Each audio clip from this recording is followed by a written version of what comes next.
This is Trainwreck's TV. Trainwreck's TV controls an entire market in Counter-Strike. Not only does he control the majority of the supply, but he's also responsible for where prices are now and could destroy it any day if he felt like it.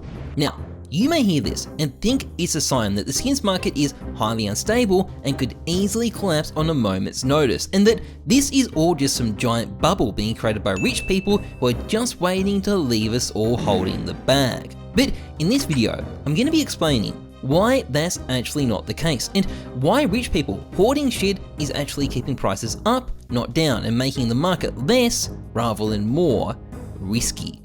Let's get into things. Now, this video is sponsored by SkinsMonkey, the trading site where you can quickly and easily trade your skins. Just log in, add your trade link, and you are good to go. All you have to do is select the items you want and hit the trade button. There's over 150,000 items to choose from, and if you use my code Heyzeus, you can get up to $5 off your first trade. And even if you're not interested in trading, the site holds free, daily, weekly, and monthly giveaways that you can enter completely for free. It's a great site, check it out, link is in the description. Okay, so what am I talking about? Well, I'm going to be focusing on the Katowice 2014 capsules. These are one of the rarest containers in Counter-Strike and easily the most expensive. A little while ago, I was part of a stream where 13 were opened. The total cost of this was $325,000 or $25,000 per capsule. And here's the thing, the majority of the capsules that we know about that are still left are sitting in Trainwreck's inventory, and his collection is only getting bigger. In 2023, he owned 66 capsules. In 2024, that number had gone up to at least 72. And while he has opened a few since then, it's definitely still a very large collection. Now, he's not the only person to own them, but the problem is the only other person we know of with a large collection is literally just one other super rich guy who owns about 50 of them. Or at least it was 50 before we opened 13.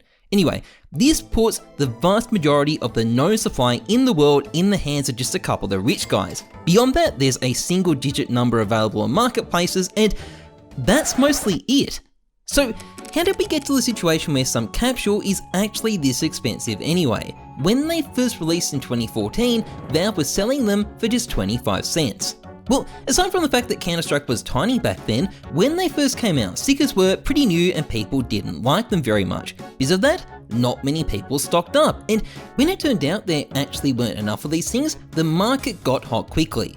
And this led to another problem. You see, it wasn't just stickers that were new. Investing in skins was also new, and when the price started going up, people started liquidating way too early. There's a famous old forum thread where a guy laments selling his capsules for 50 cents when the price was now up to 80 cents and he could have made $2 extra profit.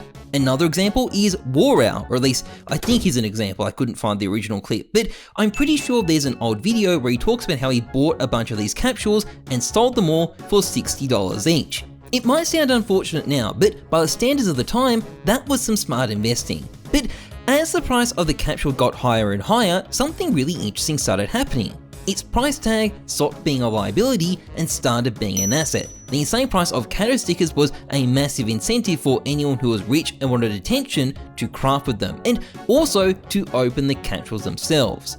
And as the prices kept on going up, demand kept on going up with it. First, it was just thousands, then it was 10,000, then it was 20,000, and from the perspective of the unboxer, this just made the content better. YouTube video after YouTube video kept on being made where people burnt through these capsules. Sometimes they weren't even doing it for an audience, like this one guy who may or may not have been trying to get rid of stolen funds who opened 10 in a Discord call. But in the process, this was also destroying the supply, and after just 10 years, we've pretty much outright annihilated it. Something like 80% of the known capsules are owned by just these two guys. But here's the thing about Trainwreck and Megalodon owning all the capsules. Despite what it looks like, it's not really a bubble. Firstly, these capsules are now so rare they can't have a price naturally set by supply and demand on a daily basis. Sales just don't happen frequently enough, so the price is going to be whatever some rich person feels like paying on any given day. That's not a recipe for stability, except when you look at the market for these capsules, they've been very stable.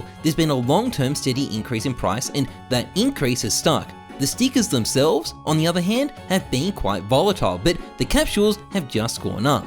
And how is that possible? Well, a lot of it comes down to these two guys, and there's two reasons why they're causing this. Firstly, let's talk about crashing the market. If Trainwrecks or Megalodon ever tried to liquidate their Katos, they would definitely cause the price of the capsules to plummet. There simply aren't any other viable buyers other than maybe each other, and there would be a glut of capsules with no takers without a massive discount.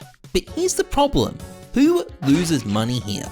Well, because Trainwrecks and Megalodon own all the fucking capsules, they would be the only people getting wrecked. The losers would be themselves. So why would you ever crash the market? There's no one to leave holding the bag. You are the bag. So there's no reason to ever do it. And that leads directly to a second problem, which is that these guys may have no real incentive to sell, but they have every reason to buy.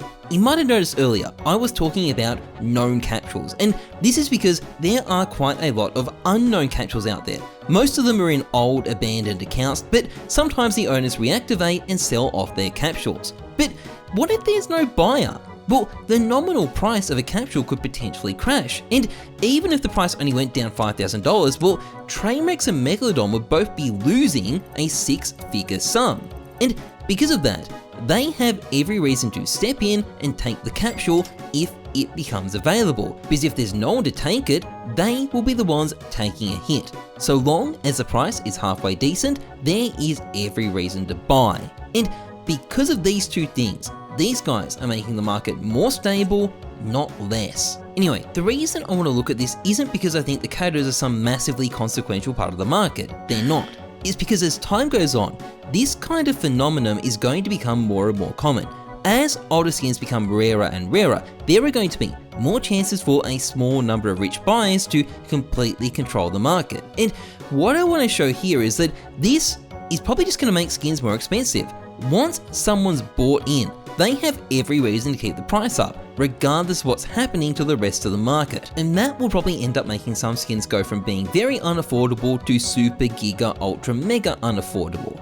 It may make certain skins less available to the general player base. But this is also an inevitable consequence of how the skins market is set up. And given Valve's gone for 12 years now without changing it, I definitely don't think it's going to be stopping now. So don't expect things to get more affordable anytime soon. Anyway, that's pretty much it for this video. If you've enjoyed it, please like, comment, and subscribe, massively appreciated.